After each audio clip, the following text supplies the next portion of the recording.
What's up guys, welcome into another video. My name is Schmuggles. Today we're going to talk about the release date for the Decisive Strike Nerf, as well as overviewing the changes. If you like this video, make sure to leave a like and subscribe to the channel. I post all the time about the updates coming to Dead by Daylight. I also stream on Twitch on Wednesday and Sunday, the link is in the description below. So months ago in a Q&A, Behavior talked about nerfing Decisive Strike. In the 4.6.0 update, they wrote this about Decisive Strike. We've made some changes to one of the most discussed perks. Decisive Strike will now deactivate if you repair a generator, heal yourself or another survivor, unhook a survivor, cleanse a totem, or sabotage a hook. The intent behind this change is to remove instances where a survivor can make some sort of progress while being completely protected by the perk. Decisive Strike remains active for 60 seconds so long that you're only evading the killer, and the only person who can make it deactivate prematurely is you. Quick FAQ, another survivor healing you will not deactivate your Decisive Strike. So we actually saw this nerfed version of Decisive Strike in the most recent PTB. So Decisive Strike is active 60 seconds after you're unhooked, but Decisive Strike is going to deactivate while repairing a generator, healing,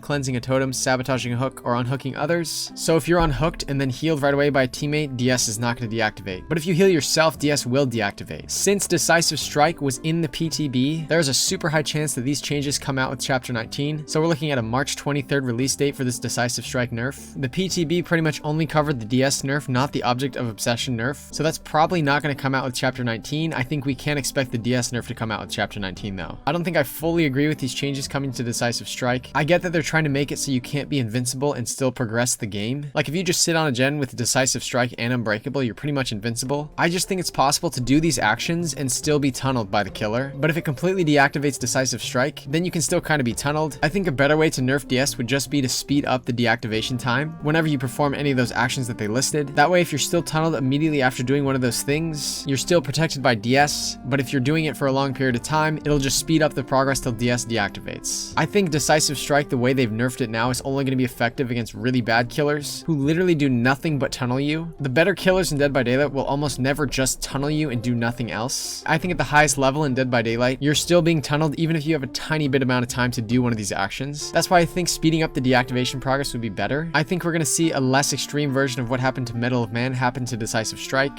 I don't think it's really going to be meta anymore after this nerf. Just like the Medal of Man nerf, it's going to be active in such a small percentage of games now. I don't think it's going to be worth running. There are now going to be better perks to fill that 4th perk slot. That's pretty much all I have for you guys in this video. Make sure to leave a like and subscribe to the channel if you enjoyed this video. Thank you guys so much for watching, and I'll see you in the next video.